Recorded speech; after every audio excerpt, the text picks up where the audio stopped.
What if I was to tell you that the way that you look at pain, injury, and dysfunction is wrong?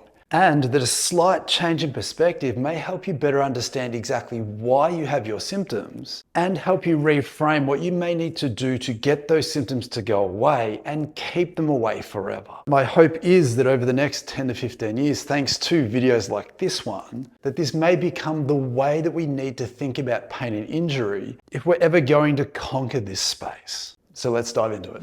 G'day, my name's Grant Frost, and I'm an Australian musculoskeletal physiotherapist who is extremely passionate about trying to understand the root underlying causes of common aches, pains, injuries, tightnesses, and dysfunctions. And it's this quest to better understand what is the root cause of a person's issues that has often led me to feel that I'm living on an island by myself, that I'm looking at things a certain way that may be different to how a lot of other people in my industry tend to look at the same things. I'm constantly trying very hard to keep an open mind, to be research and evidence-based, but also to base everything that we do on results. So when thinking about putting this into a video for you guys, I came to realize that this has the potential to be the most important video that I've ever put out, or that I may ever put out in the future, based on what we're about to go through. And as I always try and promote on this channel and in person with my patients, is I don't want anyone to ever have to trust me with what I say. We need to base what we talk about and what we do on results so that we don't have to guess, and you don't have to trust someone that you haven't met before, or maybe throws out some different concepts that you maybe haven't considered before. That is all irrelevant if this stuff doesn't work. But as a physiotherapist over the last 20 years who has invested all my time and energy into this kind of thinking, I'd like to talk to you about the results of what I have found. And to cut a long story short, what I find is when we look at pain, injury, and dysfunction, is that collectively we tend to look at the wrong things. I'm sure you'll agree that if you've ever had an ache, pain, injury, or dysfunction, your focus, much like every other physical therapist, physiotherapist, chiropractor, doctor, health professional, medical professional, may just focus solely on where your dysfunction is. If you have a sore knee, we look at your knee. We assess your knee, we treat your knee, we scan your knee, we operate on your knee. But what I see and what I find is that that is often the majority of what we do, and we don't pair it up with a conversation about why that part of your body, that specific part of your body, has become injured, painful, sore, damaged, tight, or dysfunctional in the first place. And yes, there are a small percentage of people who will suffer acute trauma where somebody collides with your knee and damages it, you fall from something, you injure something. Accidents happen. But as we'll hopefully explain over the course of this video, even in those moments, the quality of other parts of your body may be the deciding factor which dictates whether you bend or whether your tissue breaks. But for the most part, the aches, pains, injuries, tightnesses, dysfunctions that we're going to reference in this video are essentially the ones where you can't explain why they're there. Perhaps you wake up one day and something hurts, you do something innocuous, something hurts, you do something that you've done plenty of times before and suddenly you don't feel normal. You feel tight, you feel painful, you feel injured or dysfunctional. There has to be a reason why everything that is abnormal or dysfunctional is abnormal or dysfunctional. There's a lot of common misconceptions that we need to move past when trying to better understand why something is there. Things like age-related pain, overuse, sleeping funny, growing pains, bad luck, moved the wrong way. All of these cliches have existed and persisted for so long for good reason because they make sense on the surface, but they fall down 100% of the time when we take a big enough step back and understand what we're about to go through. Aging is normal, growing is normal, moving your body is normal, sleeping is normal. Using your body and using your tissue, especially repetitiously, is also normal. But oftentimes those situations are really good at exposing hidden underlying dysfunction that you may have taken into that moment. And again, if we're not taking the time to take a step back and realize that that wasn't the cause of your issue, it may have been the last straw, and then go looking for what has built up to the point where you've become dysfunctional, and more importantly, where that dysfunction is, then we may never fully realize or understand or be able to solve that dysfunction. We may never be able to stop it from coming back again because we haven't picked on the thing that caused it in the first place. So in short, your knee pain is a consequence of something else. Your thumb pain is a consequence of something else. And the most important part of this video is that that something else is very likely to be a part of your spine. Clinically, as a physiotherapist, the single most important piece of information that I have understood that has helped me better understand why a person's dysfunction is there in the first place and what is necessary to make that go away and stay away forever is understanding the important, albeit covert or hidden, role of spinal dysfunction in creating peripheral dysfunction. And potentially the best way I can explain this is with a very simple analogy. So a really simple way to explain what I find clinically is to use a car analogy. For example, if you were driving down the road at night and one of your headlights suddenly went out, we'd probably first want to establish whether you were in an accident. Was the reason why your headlight stopped working because it suffered a physical trauma? Did you drive into a post? Did you hit something? Did it break your headlight? Did your knee suffer any obvious damage? Often we can breeze past that. It's just a simple no for most people. And much like your mechanic, the next thing that they will probably look for is they would want to assess the headlight itself. They may pull it apart, check the bulb, see what's going on with it. But here's where it becomes interesting, and I think as an industry, a medical industry, as a community, we need to evolve past just looking at the thing that isn't functioning normally. Because if you are a mechanic or you're someone else and you think, well, the bulb's fine, the headlight looks good, what would be the next thing that you would look for? And for most people, you would probably understand that that headlight is connected by a bunch of wiring to a fuse that sits somewhere in the front of your car, somewhere in your dashboard. We know that in order to control that headlight, there's wiring that connects to the fuses that give that headlight life.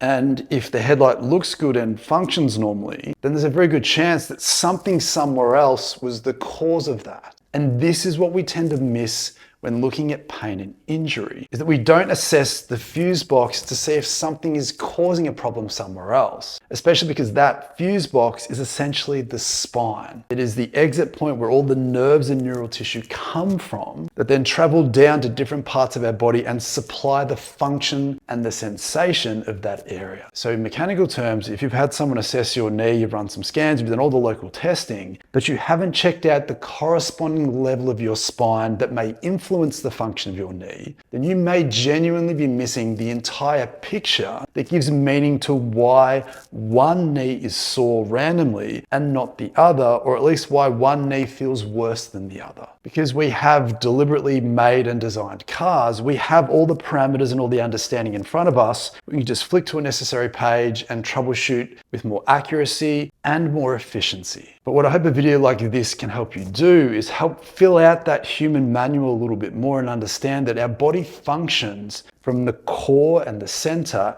outwards. So if you have any peripheral issues, any upper limb issues, any lower limb issues, any trunk issues, we desperately need to help you understand which part of your spine you may need to also look at for clues as to what may explain the presence of your dysfunction. And thankfully, we do have a few roadmaps we can explore. So at this point, I absolutely need to talk less, but give you something to do. Because if you've kept an open mind and you're hopefully starting to appreciate where I'm coming from here, where the spine is potentially the hidden root cause of a lot of peripheral issues that we deal with. If you want to better understand which potential spinal level or levels may be connected to your dysfunction, we have a few different options to consider. The first is we want to check out your dermatomes. And what dermatomes are is they are leftover fetal connections that develop in the womb. And when we're dealing with things like pain and dysfunction, which are sensations, this can be a genuine roadmap to help you better understand where to look through your spine for clues as to what might be causing that dysfunction. As you may see, if you have developed random thumb pain, RSI, you may need to look at the base of your neck. If you've developed any chest pain that thankfully isn't heart related and you're thinking maybe costochondritis or something like that, then follow that all the way around to the corresponding levels at the back. If you're lying in bed at night and you can't sleep because the sides of your hips are sore, interestingly, the cause of that may be coming from a part of your back at the base of your rib cage to the top of your lower back. So take the area that you're having an issue with, consult your dermatome map, and see what part of your spine has become dysfunctional. And as always, one of the best ways to do that is with a lacrosse ball or a tennis ball, which we'll circle back to in a second.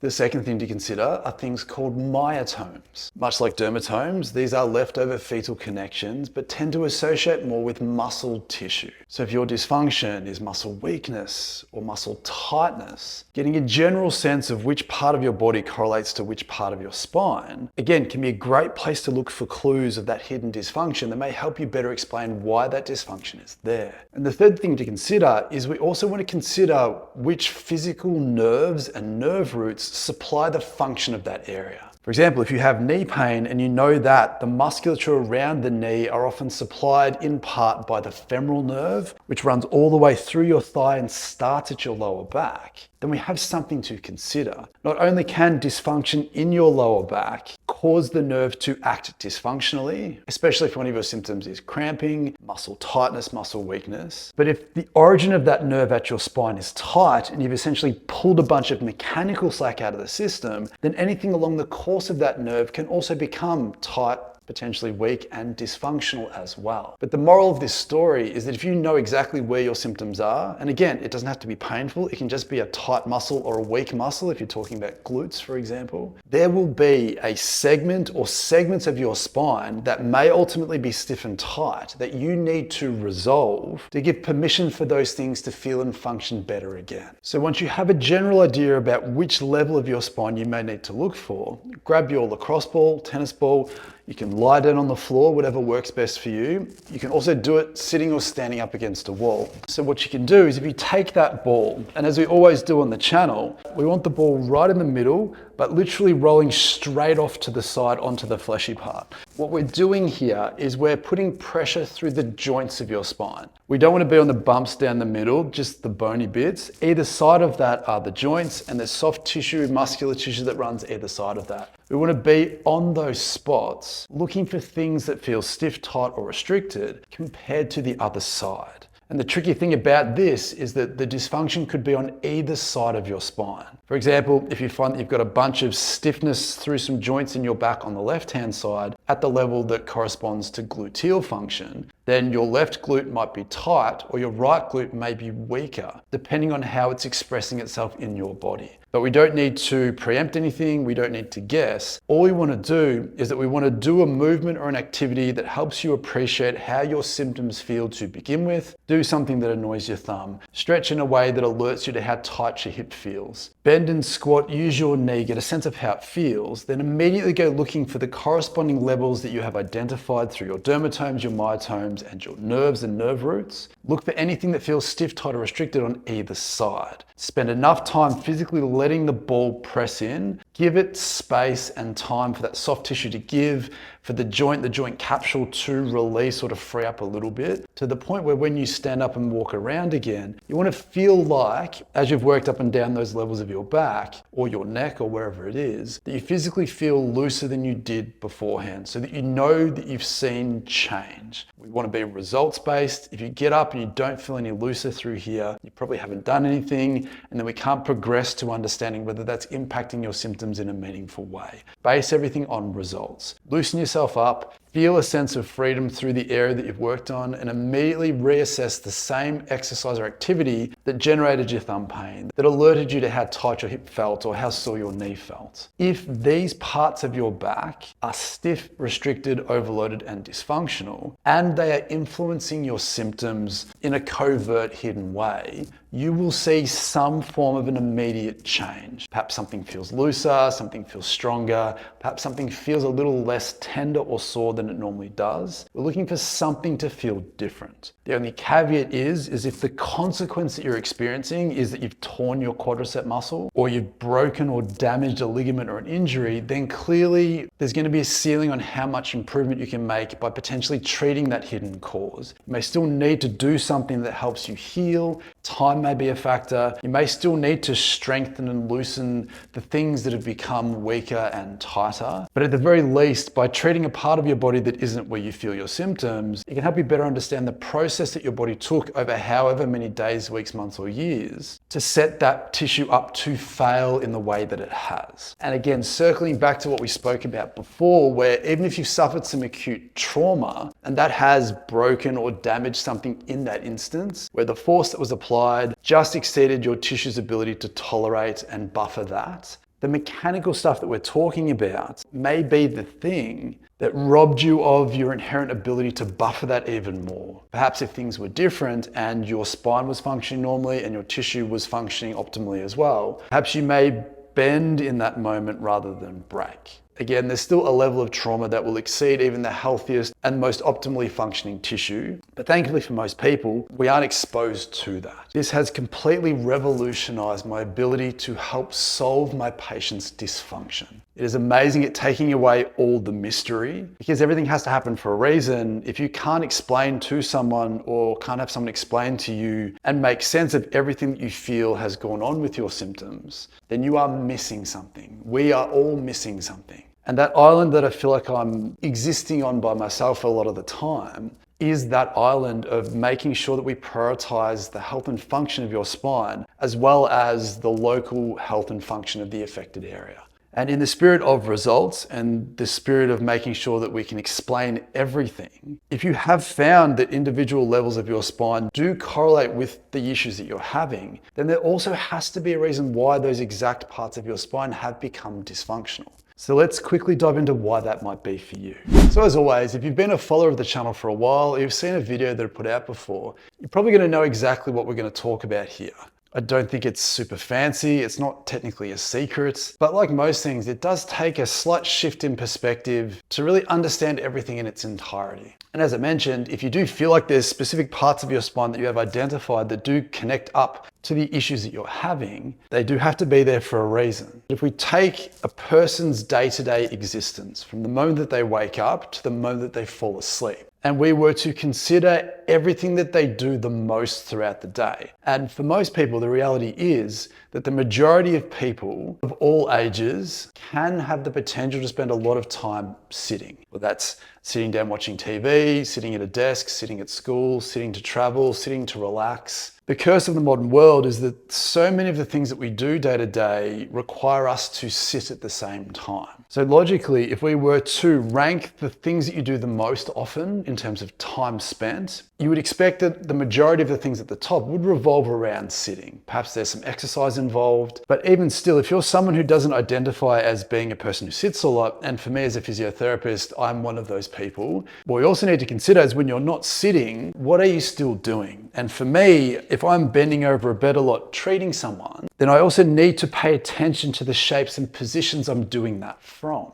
So if you are a chef, or you are someone who works at a checkout, or someone who does stand and bend over a lot, perhaps you work in the garden or you do some cleaning or whatever it may be for you, you'll know better than anyone. We need to pay close attention to the exact shapes and postures that you put your spine into the most throughout the day. Because what I've found over the years, and what I think you will find as well, is if you have identified that there's one specific part of your spine that connects up to your lower half symptoms, or another part of your spine that connects up to your upper half symptoms, there is a very good chance that without you realizing it, and without this being your fault, that consistently enough, you are unknowingly creating a hinge through certain parts of your spine to isolate load, and you are doing that for minutes, hours, days, weeks, months, years, and potentially decades, again, without having noticed. And it's this isolated hinging, or this sort of specialized local